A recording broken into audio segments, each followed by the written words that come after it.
it is my honor and privilege to introduce our United States Senator Roy Blunt.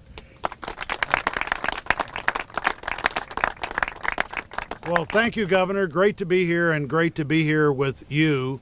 When Mike Parson was a state senator and a state representative and the lieutenant governor, he did talk about anything more than he talked about the importance of transportation. Every member of the legislature that's here is probably tired of me saying to them, if you took a river map of America and a highway map of America and a railroad map of America, and on any of those three maps, you just pointed to where those maps logically come together, you'd be pointing where we live. The governor and I both occasionally say the biggest advantage we have where we live is where we live.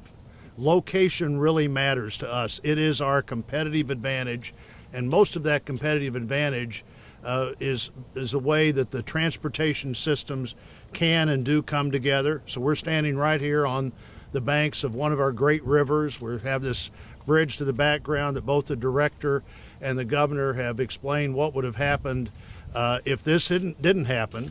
Now, if that would have happened, of course, the person to blame would always be the governor, so thank goodness we're not going to do that.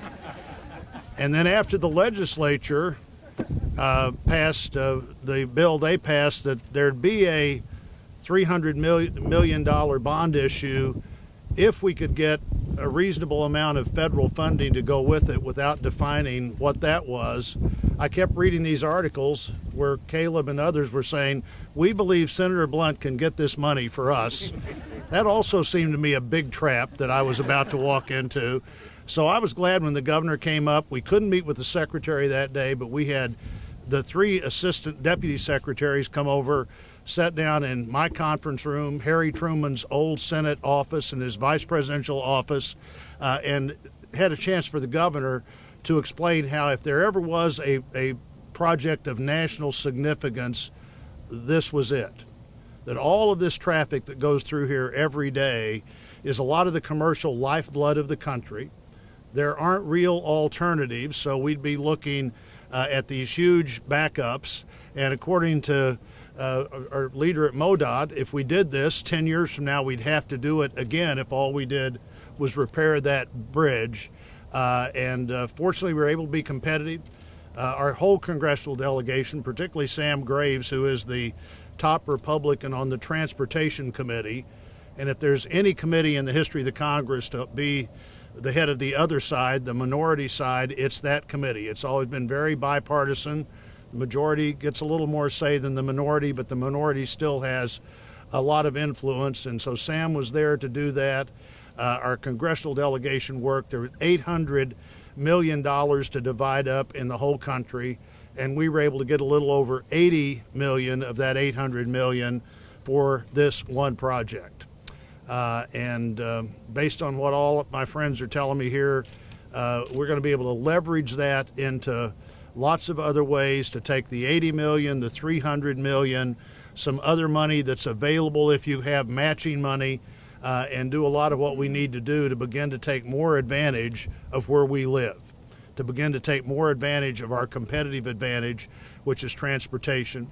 City of Columbia obviously stepped up and put both money on the table and their effort behind this. Boone County and Cooper County both could put county money behind this. When you see that kind of thing begin to happen, there must be some significant reason to get this done. I think I met with the Secretary of Transportation 4 different times on this, and it finally got to where the last time she said, I know why you're here, the Rocheport Bridge, and fortunately that all worked out. But what now the state will be able to do with that money, and I think, frankly, as we step up and do what we ought to do in transportation, Missourians are going to begin to see the difference it really makes, again, if we take advantage of where we live. And this is exactly the way to do that. So, Governor, thanks for your leadership, the legislative leadership, the county and city leadership, and I look forward to seeing just how much magic, Pat, you could do with this money, and you use it many different ways. So I'm glad to be here. Thank you all.